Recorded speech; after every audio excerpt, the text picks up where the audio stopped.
वन्दितु सर्वसिद्धे ध्रुवममलमणोवमं गदिं पते गोच्छामि समय पाहुण मृणमो सुध केवली भणिदम। पंच परमेष्ठी भगवान की जय। आचार्य बता रहे हैं आत्मा है कैसा और वह किन परिणामों का कर्ता होता है। देखिए गाथा नंबर 97 97। एदेषु यौवगो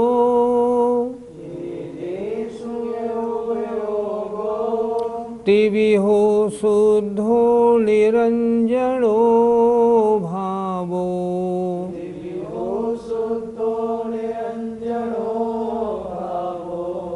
जम सो करेदि भावम उभौ गोतस्य शोकत्ता।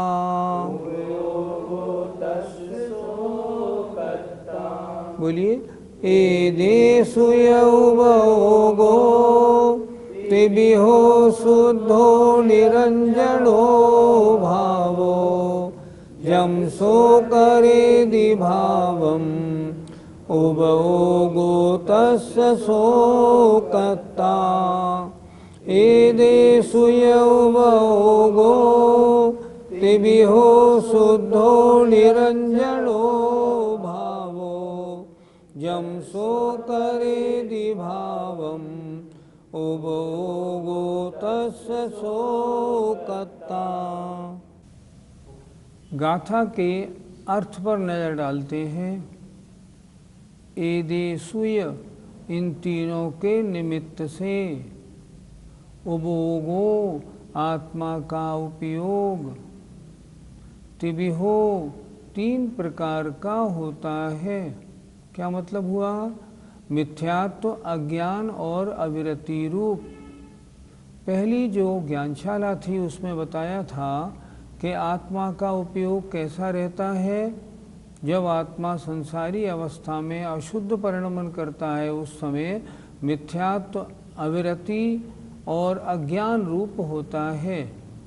तो यहाँ बता रहे हैं इन तीनों के निमित्त से, मिथ्यात्व, अज्ञान और अविरति के निमित्त से आत्मा का उपयोग तिविहो तीन प्रकार का होता है। जबकि आत्मा है कैसी? यद्यपि शुद्ध निरंजन एक भाव है, हमेशा उसका एक ही परिणाम रहता है, शुद्ध निरंजन एक भाव है। फिर जम माने जिस, सो माने वह, भावम भाव को करता है। वह आत्मा जिस भाव को करता है, तस् उभोगो उस उपयोग का, सो कर्ता वह कर्ता होता है। क्या बताया इस गाथा में? आत्मा है कैसा? शुद्धो निरंजनो भावो। आत्मा है कैसा? शुद्ध है, निरंजन है, एक भाव वाला है। फिर भी एदेषुय इन तीनों के निमित्त से आत्मा का उपयोग तिविहो तीन प्रकार का होता है। किस रूप? मिथ्यात्व, अज्ञान, अविरति रूप। तब क्या होगा? सो जम भावम करेदि, वह जिस भाव को करता है, तस्सा उभोगो सो कर्ता उस उपयोग का वह कर्ता होता है। अगर शुद्ध भाव करता है तो शुद्ध का कर्ता, अशुद्ध भाव करता है तो अशुद्ध का कर्ता। है कैसा? है तो निरंजन शुद्ध एक भाव वाला है। फिर भी अशुद्ध अवस्था में अशुद्ध भावों को करता है, शुद्ध अवस्था में शुद्ध भावों को करता है। अर्थ देखिए, मिथ्यात्व, अज्ञान और अविरति इन तीनों का निमित्त मिलने पर आत्मा का उपयोग यद्यपि निश्चय से शुद्ध निरंजन और एक भाव रूप है, फिर भी 3 प्रकार के परिणाम वाला वह उपयोग जिस विकारी भाव को करता है वह उसी भाव का कर्ता होता है। गाथा नंबर 97 का पद्यानुवाद देखिए। लो वस्तुते शुचि निरंजन आत्मा है, तो वीरा त्रिविधि मोहतया भ्रमा है। जैसा विभाव करता उपयोग भाता, करता उसी समय है उसका कहाता। पहली पंक्ति कितनी अच्छी है। लो वस्तुतः, वस्तुतः माने वास्तव में आत्मा कैसा है, शुचि पवित्र है, निरंजन कर्म कालिमा से रहित है, तो भी वर्तमान में त्रिविध 3 प्रकार के मोह से भ्रमण कर रहा है, मिथ्यात्व, अज्ञान और अविरति। जैसा विभाव करता है वही उपयोग वाला होता है और उस समय उसी भावों का वह कर्ता कहलाता है। बहुत अच्छा अर्थ और बहुत सरल पद्यानुवाद। जम कुणदि भाव मादा,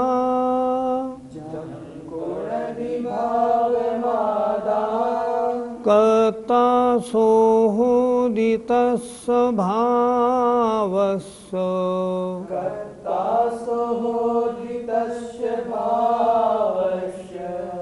कम्मत्तं परिणमदे, तं विषयं पुग्गलं दैवम्।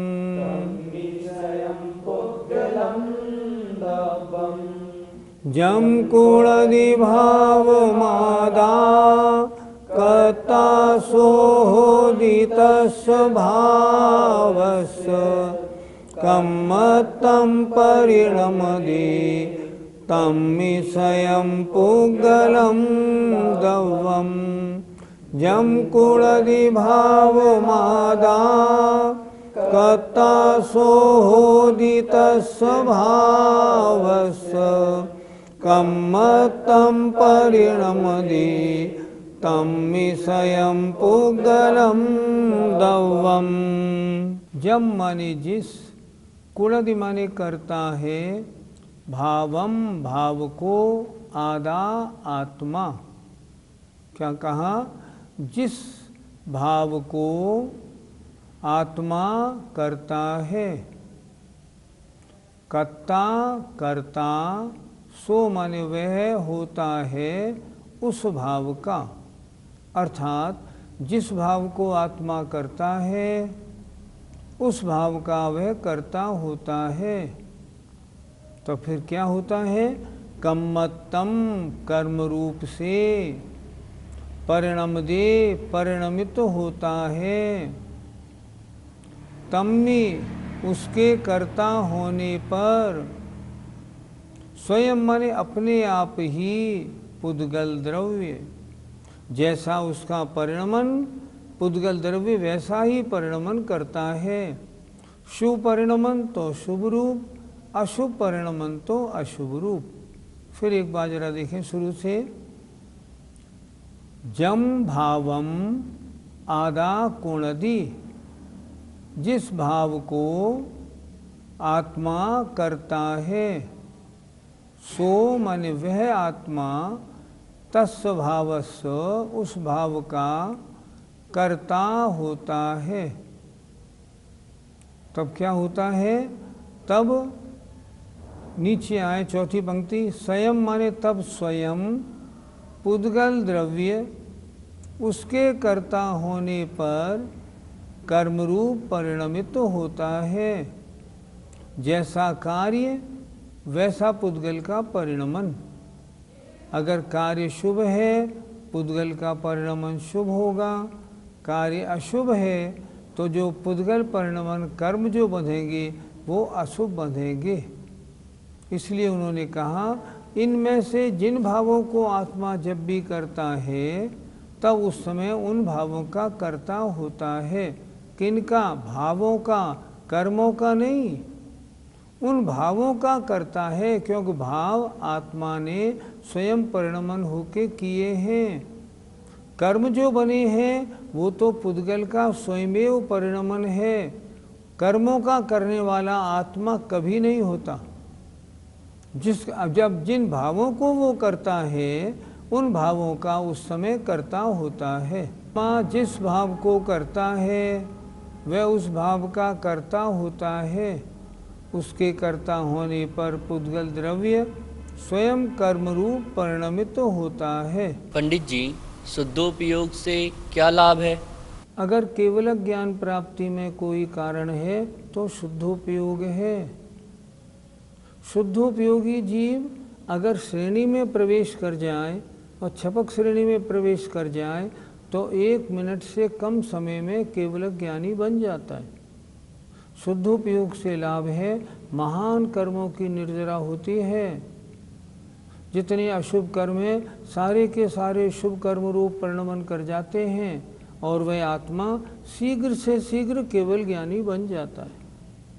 वर्तमान पंचम काल में शुद्धोपयोग का निषेध किसी शास्त्र में नहीं। कुछ लोगों की ऐसी धारणा है कि सप्तम गुणस्थान में स्वस्थान अवस्था में शुद्धोपयोग नहीं होता, सातिशय अवस्था में शुद्धोपयोग होता है। पर मैं उनसे पूछना चाहूँगा, आप किस शास्त्र के आधार से बोल रहे हैं? क्या किसी शास्त्र में लिखा है कि पंचम काल में शुद्धोपयोग नहीं होता? ये तो लिखा है कि पंचम काल में श्रेणी आरोहण नहीं होता। ठीक है, श्रेणी आरोहण बिना शुद्धोपयोग के नहीं होता, माना। लेकिन क्या शुद्धोपयोग स्वस्थान अप्रमत्त में नहीं होता? ऐसा कहीं निषेध लिखा? कहीं भी निषेध नहीं लिखा, किसी भी शास्त्र में नहीं लिखा। इसलिए वर्तमान में मुनि महाराजों के जब वे अपने आत्मा में लीन होते हैं शुद्धोपयोग होना संभव है, लेकिन श्रेणी आरोहण नहीं होने से शुद्धोपयोग का कार्य केवल ज्ञान की प्राप्ति हमें दृष्टिगोचर नहीं हो पाता। पंडित जी, कर्म का उदय होने पर वैसा ही परिणमन होता है क्या? जो जीव समाधिस्थ नहीं है, शुद्धोपयोग में नहीं है, शुभोपयोग अशुभोपयोग में है, उनके तो जैसा कर्मोदय होगा वैसा परिणमन होगा ही। लेकिन जो जीव समाधिस्थ हैं, शुद्धोपयोगी हैं, उनके कर्म अपना फल देने में समर्थ नहीं होगा। उदय में आने से पूर्व ही उसका सारा अनुभाग क्षीण हो जाएगा और अगर उदय में आएगा भी तदनुसार उसका फल दृष्टिगोचर नहीं होगा। समाधिस्थ जीव के कर्म का फल उस तरह का हो ही हो ऐसा नियम नहीं, पर जो जीव समाधिस्थ नहीं है उनके तो होगा ही ऐसा नियम होता है। पंडित जी, परिणमन होने पर वैसे कर्म बंधते ही हैं? पहले प्रश्न के उत्तर में हमने बताया था समाधिस्थ जीव है, कर्म उदय में आएगा वैसा परिणमन हो या ना हो। लेकिन अगर आत्मा वैसे परिणाम करेगा तो कर्मरूप परिणमन होगा ही, ये नियम है। फिर एक बार समझें, कर्म का उदय रहे और जीव समाधि शुद्धोपयोग में रहे तो कर्म अपना असर नहीं दिखाएगा। लेकिन आत्मा अगर कोई परिणाम करेगा तो तद्रूप कर्म का परिणमन होगा ही, उसे कोई रोकने वाला नहीं। हम रागद्वेष रूप परिणमन करें और जो कार्बाण वर्गणाएं हैं वे कर्मरूप परिणमन न करें, ये संभव नहीं। हमारा निमित्त पाकर कार्बन वर्गणाएं कर्मरूप परिणमन जरूर करेंगी और आत्मा के साथ अवश्य बंधेगी। ये भी ध्यान रखें, आश्रव और बंध एक समय में होने वाली क्रिया है। ऐसा नहीं आश्रव पहले समय में और बंध दूसरे समय में, नहीं, एक ही समय में वे वर्गणाएं आत्मा के साथ चिपकेंगी। कार्बन वर्गणाएं कर्मरूप परिणमन भी होंगी और चिपक भी जाएंगी। दोनों कार्य एक समय में होते। पंडित जी, क्या कभी ऐसा भी होता है कर्म का उदय हो और फल वैसा ना हो।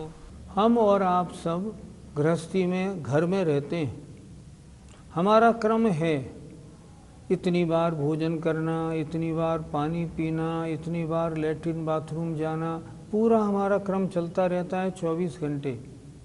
नियमित रूप से निद्रा भी आती है, थकावट भी होती है, कर्म का उदय बराबर है। और यदि हम मान लो समव शरण में प्रवेश कर जाएं, तब क्या होगा? न निद्रा, न भूख, न प्यास, न मलमूत्र की बाधा, न निद्रा, सब कहाँ चले गए? क्या कर्म का उदय नहीं है? नहीं, कर्म का उदय तो है, पर कर्म का उदय द्रव्य क्षेत्र काल भाव की अपेक्षा रखता है। जैसा द्रव्य क्षेत्र काल भाव होता है, कर्म का उदय उसके अनुसार बदल जाता है। इसलिए हमें और आपको चाहिए, हम हमेशा अच्छा द्रव्य क्षेत्र काल भाव मिलाएं, साधु संगति करें, घर से दूर क्षेत्र में, आश्रम में, तीर्थ यात्रा में रहें, ताकि निमित्त अच्छे मिलें। तब जो कर्म उदय में आने वाले हैं वे भी उस द्रव्य क्षेत्र काल भाव के बदल जाने से अपना फल न दें और बहुत चैन और सुख की प्राप्ति हो। देखा भी जाता है, घर में रहते तो कष्ट होता और महाराज के पास चले गए कोई कष्ट नहीं होता। क्यों नहीं होता? द्रव्य क्षेत्र काल भाव के अनुसार कर्मों का फल होता है। इसलिए हमेशा अच्छे निमित्त मिलाने के लिए हमें तत्पर रहना चाहिए। गाथा 98 का पद्यानुवाद। रागादि भाव कर जीव जभी सुहाता, तत्काल पोद्गल स्वयं विधि रूप पाता।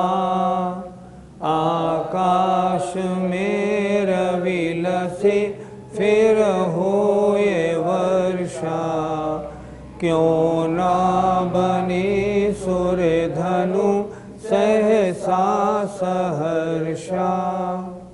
नीचे की दो पंक्ति कह रही हैं, आकाश में सूर्य चमके और बारिश हो रही हो और सुरधनु माने इंद्रधनुष न बने, ये नहीं होता, वो तो होता ही है। इसी तरह जैसा परिणमन जीव हमारा जीव का होगा, वैसे कर्मों का आश्रय बंद होता है। जय जिनेन्द्र।